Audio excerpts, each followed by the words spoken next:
Assalamualaikum warahmatullahi wabarakatuh.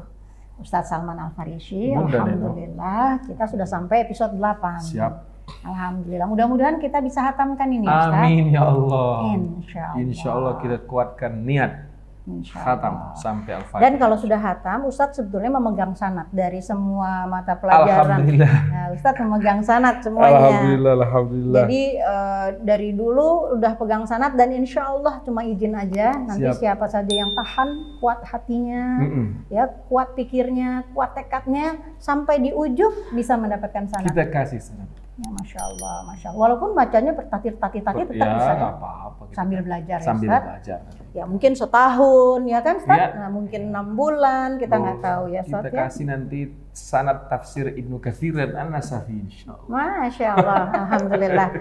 Nah, jadi di episode 8 ini kita lanjutkan surah Al-Lahab. Kita bilangnya gitu ya, surat Al-Lahab ya. Al-Lahab. Al-Lahab atau Al-Masad sama Al-Masad sama aja. Jadi Ustadz baca biasanya gitu, kemudian kita sudah satu ayat sudah selesai di episode 7. Episode 8 kita masuk ke ayat yang kedua. Silahkan Ustadz. Siap. A'udzu billahi minasy syaithanir rajim. Bismillahirrahmanirrahim. Tabbat yada abi lahabin wa tabb ma aghna anhu maluhu wa ma kasab. Itu yang kita mau lihat ya. Iya, tapi dibacanya semuanya Ustaz biar boleh. selesai. Iya, kan enak.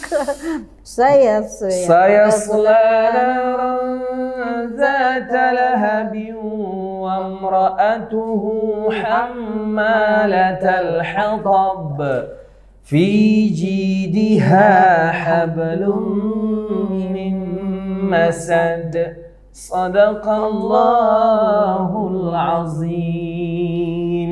Nah, titik perhatian kita pada ayat kedua, ma aghna anhu maluhu wa ma kasab. Betul. Artinya tidak ada guna hartanya dan seluruh usahanya. Seluruh usahanya. Seluruh. Karena ma aghna anhu maluhu, enggak ada gunanya bagi si Abu Lahab ini hartanya. Wa ma kasab, dan seluruh usahanya. Tahu nggak kenapa? Karena dia membenci Nabi Muhammad SAW. Ya Allah. Makanya kita ke episode kemarin kita bercerita cintanya Abu Lahab terhadap Nabi yang dia buktikan ketika yang hari lahir. Senin kemarin setiap hari Senin nggak dibakar api wajahnya. Sekarang kebencian dia terhadap Nabi Muhammad sallallahu alaihi wasallam membuat dia mendapat stempel ma'aghna anhu maluhu wa ma kasab. Tidak ada gunanya semua hartanya dan seluruh usahanya. Usahanya belum jadi karya, baru usaha aja juga nggak ada gunanya udah. Karena si Abu Lahab ini laki-laki yang struggle memang, nggak bisa kita pungkiri. Seorang pebisnis, pengusaha, inovatif, pokoknya keren Abu Lahab ini dari sisi yang itu maksud saya. Maka dia sukses betul, maka dia mendapat status sosial yang luar biasa di kota Makkah Al-Mukarramah. Tetapi saat dia mengatakan tabbalaka ya Muhammad, itu ilmu baru tuh. Tabbalaka ya Muhammad, udah ma aghna anhu maluhu wa ma kasab. Ya, kalau kata Imam ini siapa namanya? An-Nasafi, wa an Ibnu Abbas radhiyallahu anhuma ma kasaba waladuhu, gitu ya.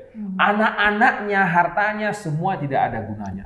Bukan kebetulan Abu Lahab punya anak 2 yang menikahi putri Rasulullah SAW. Iya, karena Abu Lahab ini sesudah Nabi deklarasi kerasulannya dan dia mengatakan tabbalaka ya Muhammad, dia memerintahkan anaknya Utbah dan Utaibah menceraikan istri mereka. Menyeraikan istri mereka yang itu adalah putri Rasulullah SAW. Salah satunya Ruqayyah dan Ummu Kulthum yang nantinya menjadi istrinya Sayyidina Utsman bin Affan radhiyallahu anhu. Nah, maka di sini sebegitu bencinya dia kepada kerasulan Muhammad, sampai-sampai anaknya saling menyinta pun disuruh ceraikannya. Bisa. Dan anaknya Utbah dan Utaibah ini terprovokasi dengan Abu Lahab. Maka Utbah bin Utaibah ini memang benci juga habis-habisan ke Nabi kita Muhammad sallallahu alaihi wasallam. Sampai-sampai Nabi itu ya Allah, kuserahkan ajalah kepadamu mereka-mereka ini, entah apapun yang mau kau aja. Saking udah gak sanggupnya ya dibenci gitu. Karena kan keluarga. Atau kau kirim saja salah satu tentaramu untuk mengcounter mereka ini. Tahu nggak apa yang terjadi? Saya lupa antara Utbah apa Utaibah ya. Salah satu anaknya ini pergi berdagang ke negeri Syam. Di perjalanan ini anaknya Abu Lahab diterkam oleh serigala atau singa. Mati. Betul. Utaibah atau Utbah ya, mungkin Utaibah. Tapi ini Ustaz, gini. Sampai hari ini ya sahabat semuanya, banyak sekali orang-orang yang Islamofobia yang membenci Muhammad sallallahu alaihi wasallam dengan kebencian yang seperti seolah-olah kayak dia pernah disakiti oleh Muhammad. Artinya itu juga berlaku ya Ustaz? Berlaku. Sampai hari ini kita mengajak ke siapapun sebenarnya tak usah kau membenci siapapun. Sebenarnya kau di ajaran manapun, ngapain kau membenci siapapun? Penghabisan energi, nggak ada gunanya. Nah ini yang dibenci oleh Abu Lahab, Utbah dan Utaibah adalah kekasihnya Allah Subhanahu wa Ta'ala. Dan itu real bahwa Nabi kita Muhammad sallallahu alaihi wasallam adalah Al-Mustafa, adalah Habibullah, kekasihnya Allah Subhanahu wa Ta'ala. Saya nggak tega itu kalau bilang apa aja yang mereka tuduhkan kepada baginda Rasulullah sallallahu alaihi wasallam. Masya Allah. Jadi itu statusnya cukup aja gitu. Maksudnya gini loh, kalau di antara yang menonton ini barangkali punya kawan yang sangat membenci Islam dengan Islamofobia, benci kepada Rasulullah, mengatakan halal dutan Rasulullah, sudah nggak usah disaut gitu kan Ustaz? Nggak usah disaut. Oke, gitu. Nggak usah disaut. Dan bila ada yang mendengar kita mengalami Islamofobia, saya membuka dialog supaya kita rekonstruksi alur berpikir Islamofobia itu. Saya siap banget itu ya. Saya tidak akan mengislamkanmu, tapi hanya merekonstruksi cara berpikirnya supaya tidak Islamofobia. Karena saya diajari oleh guru saya jangan membenci siapapun. Walaupun mereka membenci. Iya. Oke. Kita back to the kitab. Ma'aghna anhu maluhu wa ma kasab. Begini sahabat yang saya cintai ya. Kita ini diberi kesempatan oleh Allah Subhanahu wa Ta'ala usaha memiliki anak, memiliki keturunan, memiliki harta. Bunda ya. Ayat ini walaupun khusus diturunkan untuk Abu Lahab, tetapi menjadi ajaran juga bagi kita. Apa itu? Bahwa harta, jiwa, raga anak kita jangan sampai jadi sia-sia karena tak dikembalikan ke Allah dan Rasulnya. Di surah At-Taubah di ayat 24 Allah bilang itu kalau cintamu kepada anakmu, hartamu dan lain-lain sebagainya berlebih dibandingkan cintamu ke Allah dan Rasulnya, maka yang menantimu adalah kekecewaan. Yang menantimu bahkan di ayat itu adalah kepedihan dan siksa. Dan saya menemui orang yang memiliki harta, status sosial, pangkat tanpa Allah dan Rasulnya, jangankan dia cerita, kerutan jidatnya saja sudah berbicara ke saya kalau dia sangat stres. Nggak bahagia. Nggak bahagia. Tidak bahagia sama sekali. Kalau hasil temuan yang terbaru, kalau katanya kan gini, olahraga memperpanjang usia. Enggak, ternyata bukan. Ternyata adalah bagaimana kamu bisa bahagia. Bahagia terus gitu. Benar itu sekali. yang bikin kamu jadi sehat dan panjang umur. Saya punya sahabat dekat, operasi jantung ring di Jepang. Karena dia punya uang.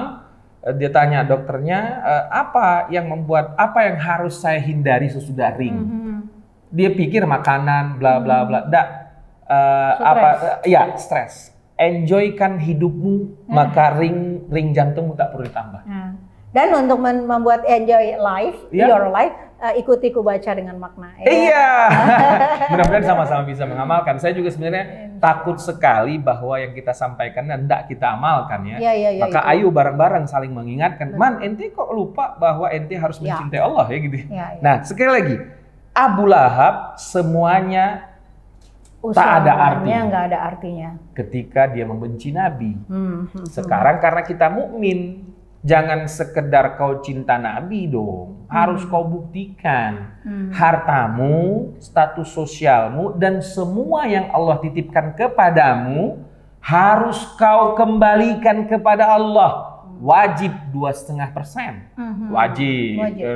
Tapi kalau anjuran Abu Bakar As-Siddiq radhiyallahu anhu menginfakkan semuanya. Abu Bakar Umar bin Khattab 50%. setengahnya. Utsman bin Affan alga. Dia bilang sama Rasulullah, apa lu mau gua ada. Palu gada ya. Palu gada. Makanya Utsman bin Affan kalau jumlahnya lebih banyak, ya. Tapi kalau presentasinya memang Abu Bakar. Betul, Ya, gitu ya. Betul. Sahabat yang saya sayangi, yang saya cintai, jangan sampai usahamu dan semua kepemilikanmu dinihilkan oleh Allah karena tak kembali. Ini ada ingatan saya 2 hal. Yang pertama, saya terkesan sekali Ustadz ketika Rasulullah SAW berjalan bersama Umar. Iya, radhiyallahu anhu. Ya, lalu katanya gini, ya Rasulullah, gitu, aku menyintaimu. Dan diperbaiki kan oleh Rasulullah, tidak Umar, gitu. Tapi itu kok mesra banget gitu ya. Maksud itu akrab dan sayang sekali sampai Rasulullah mengatakan, dan aku perbaiki ya Rasulullah, aku tidak aku menyintaimu lebih dari diriku sendiri. Iya. Nah, itu perlu sekali untuk kita yang udah belajar menyintai Rasulullah SAW agar bisa menempatkan cinta kita kepada Rasulullah lebih tinggi. Itu gimana? Penjelasinnya gimana? Gini, cinta ini kan bukan sesuatu yang harus dijelaskan sebenarnya. Kalau yang mengerti cinta, sang puitis atau sang sastrawan pasti sepakat sama saya. Cinta bukanlah kata yang harus dijelaskan. Itu keren banget. Cinta adalah bukan kata yang harus dijelaskan. Iya, tapi ayo tunjukkan. Ngapain kau bilang I love the Prophet Muhammad sallallahu alaihi wasallam? Ngapain? Ya Nabi salam alaika. Bisa kau, tapi mana buktinya kalau kau sayang sama Nabi? Iya. Rudy nih yang kamera kita, Faisal, Misbah. Mereka ini kan diberi talenta oleh Allah men-shoot, kameramen. Kalau dia benar sayang sama Allah dan Rasulnya, kemampuan ini harus dia zakatkan 2,5%, dia sedekahkan seikhlasnya dia wakafkan semampunya dia. Kalau enggak, palsu cintanya kau sama Nabi SAW. Oh iya dah. Kalau kau nggak berkorban apa-apa, palsu cintamu sudah. Keren ya sahabat. Jadi Rudy, Faisal dan juga Misbah ini ditantang ya untuk selalu memberikan kemampuannya yang terbaik. Dan Ruhama Al-Fajr ini juga mengundang ya semua untuk membuktikan cintanya. Boleh. Ya boleh aja di pesantren lain, boleh. Boleh dong. Boleh di mana saja, nggak harus di pesantren Ruhama. Tapi saya mau bilang di pesantren Ruhama itu keren loh, ada pelukis-pelukis internasional yang memang udah membuktikan mereka tuh udah punya reputasi nasional dan internasional, udah punya pagelaran-pagelaran pameran-pameran lukisan, dan ternyata mereka menginfakkan gitu ya. Mereka menginfakkan kepintaran atau ke talenta mereka untuk diberikan di sini. Dikaryakan di pesantren untuk anak-anak dilahirkan kita. Karyanya untuk keberadaan atau keberlangsungan sustain dari anak-anak kita ya. Betul sekali. Alhamdulillah ya, perlahan tapi pasti kita akan lebih mengenal Ustadz Salman Al-Farisi, lebih menyintai beliau karena Allah, lebih menyintai Ruhama karena Allah. Ya, dan juga pastinya yang belum subscribe, gampang kok, ting, subscribe, kemudian nyalakan notifikasinya ya. Habis itu kita lanjutin. Siap, lanjut lagi. Kita lanjutin. Lanjutin. Makasab sekarang ayat ketiga. Sayasla naran zata lahab. Ini karena ini beda banget. Nanti kan beda banget. Tapi kita menyempurnakan makna anhum. Kita memang akan berhenti di sini. Cuma di episode 9 akan kita bahas itu. Saya selanaran. Artinya dulu aja deh, apa artinya? Dia akan masuk neraka. Tuh kan bener kan, makanya aku takut. Supaya ini nerakanya nanti apa sekarang? Nanti kita bahas. Terus ada nggak indikasinya? Ya kan? Ada dong. Ada nggak indikasinya? Nah, kita bahas di episode 9. Insya Allah. Doakan ya Neno Warisman for the future juga panjang umur. Ustaz Salman dan Ruhama juga insya Allah panjang umur. Amin. Dan ini membaca dengan makna ini menjadi berarti dan jadi hidayah bagi saya, bagi Ustaz Salman dan bagi kita semuanya. Amin. Kita pisahan dulu, nanti kita ketemu. Penasaran kan? Di episode 9 insya Allah. Assalamualaikum warahmatullahi wabarakatuh.